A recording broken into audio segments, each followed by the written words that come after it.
guys, welcome to another episode of the Alpha Project. My name is Pedro Alves, and I want to share an Instagram post that I put up about my life with the peg tube, the peg feed. So if people don't know, just really briefly, I suffered a brain tumor when I was around 24 years old. The consequences of that surgery left me with a few disabilities. The most prominent one is the inability to swallow. So my whole life I've been feeding through a peg feed. And I've managed to meet some amazing people, and I've had some experiences. And what I wanted to share today was one of the lessons I learned about myself and also other human beings, and how to process our emotions in stressful or difficult situations. So one thing that people don't realize is feeding through a pig feed can often become quite monotonous. I mean, we're constantly blending meals, injecting meals. The procedure itself can be draining. I mean, we've all felt that moment where we come home and we just couldn't even be bothered cooking dinner, let alone having to blend it and inject it. So for me personally, it was a really good tool in the fact that I had to accept the situation I was in. It's a lesson of acceptance. I mean, I really had to come to terms and accept the situation I was in. I mean, this is where we are. I feed through a peg tube. Yes, I did do a surgery to try and improve that and cut my quadripharyngeal muscle, but it didn't really help much. It dilated my esophagus, but I still have no peristalsis. So that's the reality of my situation. I need to accept it. I started to learn different tools to make my life a little bit easier. The one thing was taking up a much healthier lifestyle. It worked great because I was recovering from my brain tumor. I'd always been fit and healthy most of my life. So I just wanted to keep that on track and make sure that progressing forward, I wouldn't keep getting sick. So having a peg feed definitely helped in that because it made me more selective about the food that I would eat. So there was a positive. But the one thing that people don't realize is so much social interaction is around food, dates, meetings, seminars, celebrations, and even evenings at home is highlighted by food. But the one aspect about that is the social interaction around food, being part of something. And my personal experience is like we do miss out on a lot. Like people would gift us things. I mean, birthday cakes, for example. Do I enjoy my own birthday cake? When you go to a Christmas party or a business dinner and you're unable to eat, you're the only one at the table not eating. We do, or at least I feel left out. The biggest thing for me was actually being invited out. I would see a lot of my common friends, and we were all a big group. And then what would happen is everyone would be meeting up and going to dinner, but I was never invited. And that would always sit quite uncomfortably with me. And the reality is people don't mean to be rude. With time, I've actually learned it's the contrary. And I never felt offended. I was very much aware of the fact that I have this condition, which can impact their own thoughts. So rather than guessing where they were coming from, I just shared my own. So, and I didn't do it in a very direct way. What I did is I would invite myself. Well, that sounds great. Well, maybe next time we should try that one. I'll come with you guys. It should be a great night out. It's perfectly okay for them to spend time with their own. I also had to accept and come to terms with the fact that sometimes people can feel uncomfortable that in their perception, they may think and feel that we may not be enjoying ourselves as much as they are, and it makes them feel kind of guilty. I mean, that is their story and that's their issue, but it's coming from a good place. So realizing that helped me come to terms. And no, I'm not comparing my disability as worse or better than any other disability. Disability is a disability. And for me, I think I have more of a positive attitude to mine because I am not wheelchair bound. I still have so many things that I can do that other people with the same disability might have other ones. And I always refer back to that because I've worked with many people that are chair bound. And so if I'm going to go for a run, do I invite the person to come for a run? So part of me starts to realize, actually, that'll be tough because I'm not quite sure if they might be offended. But then again, there's no reason why I can't pick a wheelchair-friendly route and go for a run with them. Same as someone giving you a gift that's a cake or a cupcake at an office party or whatever it is. We all, well, geez, well, I don't eat. I blend through a meal. And it's the same thing as buying a pair of sneakers for someone who's wheelchair bound. You're not necessarily buying it for them to run. You're buying it because you're showing them appreciation, and they might like sneakers, and then of course they can wear it. So, I don't mean to be offensive in anything that I'm saying. It's coming from a good place. So I think the same thing should apply to us. Is if someone gives me a cupcake, it's not about, are you bringing to my attention that I can't eat. It's the fact that you were treating me like you would a normal person, and you gave me a cupcake for a moment in time. It may have lapsed if we know each other well enough that I don't feed. So what happened with that, to get my head around that situation, I started to focus on the positivity of the moment. And I also was very much aware of my hesitation to bring that person's attention to what's actually just happened. I didn't want to be offensive. I didn't want them to feel bad. And I also didn't want to feel unappreciative. So I wouldn't say anything. And I would walk away and I would feel frustrated still that this had happened. And what I realized is because I personally I felt like I needed to stand up for myself in my situation. And when I say stand up for yourself, that doesn't involve being aggressive or confrontational at all. It's pretty much just finding value in yourself and sharing yourself, sharing your thoughts, sharing your soul, sharing your predicament. And so what I found would happen is I would turn around to someone and say, "Oh, well, thank you so much. I genuinely cannot wait to taste this."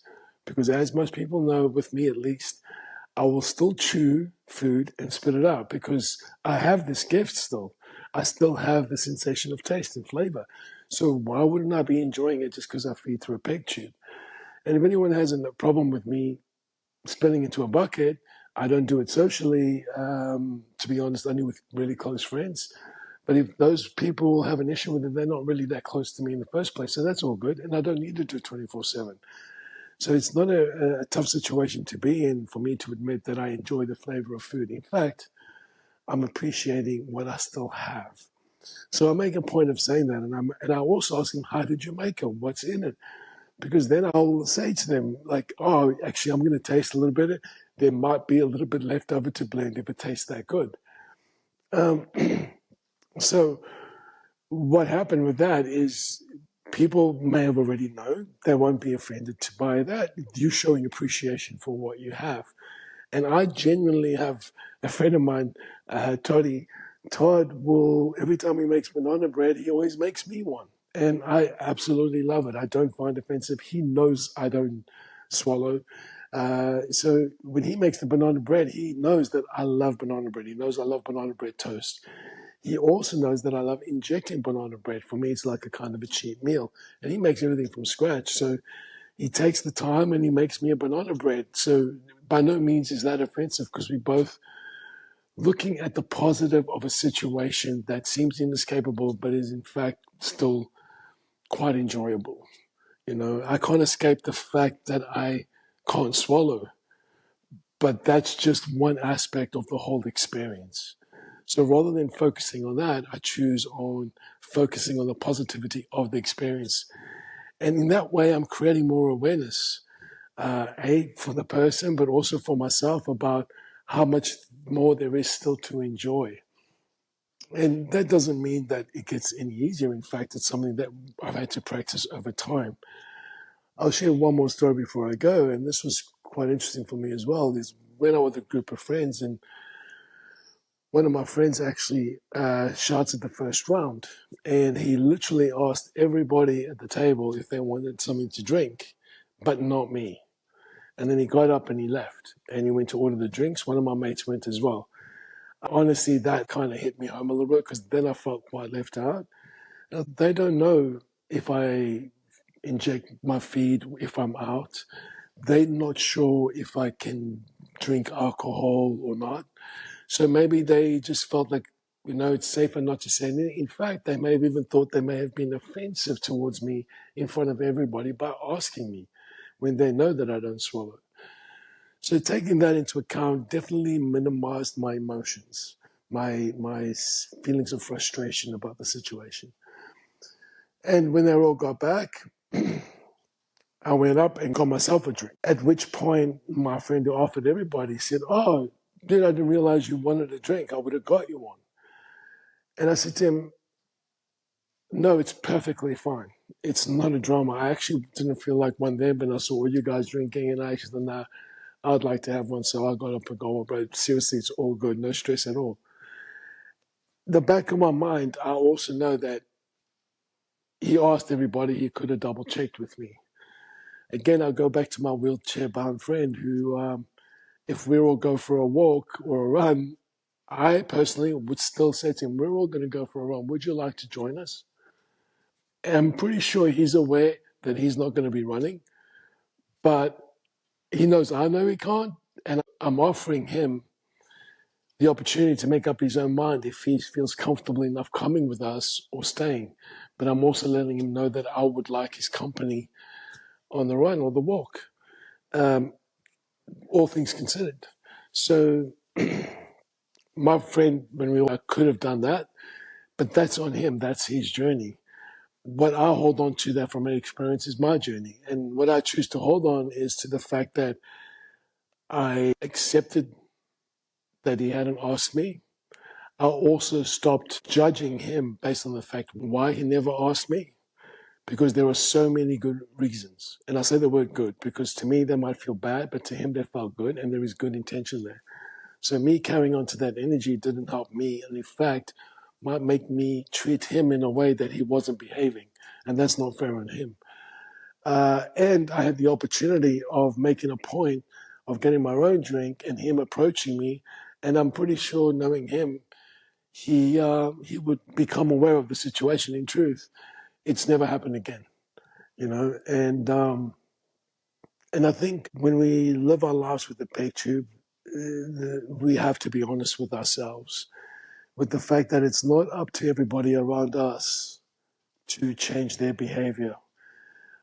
For me personally, they made it worse. If people treated me differently than they treated each other because of my peg tube, I would feel even more alienated. There's only some aspects of the social structure that I feel like I'm left out on. And I use the word I feel. So it's up to me to change how I feel about that. And I do share my feelings, but not in the hope that people think that they need to change, but in the hope that they understand and see me. But it makes me feel good about myself. It makes me feel good that I was able to stand up for myself, that I was able to express my emotions, and in a way that I would like people to approach me with the compassion and a sense of love, like, I appreciate what you've done for me. This is how I feel about it. And it's my truth that I'm working on. All right, guys. Well, I'll stop rambling there. Please, if there's any questions you may have, let me know. You can always message me directly on my social accounts, Instagram in particularly, on Wolf Pepe. And I hope this episode helped a little bit with regards to the social interactions with peg feeds. But it's funny that this lesson that I learned through this, I've applied into other situations that have nothing to do with my condition. So it just always boils down to the same thing, guys. If I feel something, then it's up to me to address how I feel about that, not other people. And I do believe speaking your truth compassionately is far better than bottling things up. See you all next episode.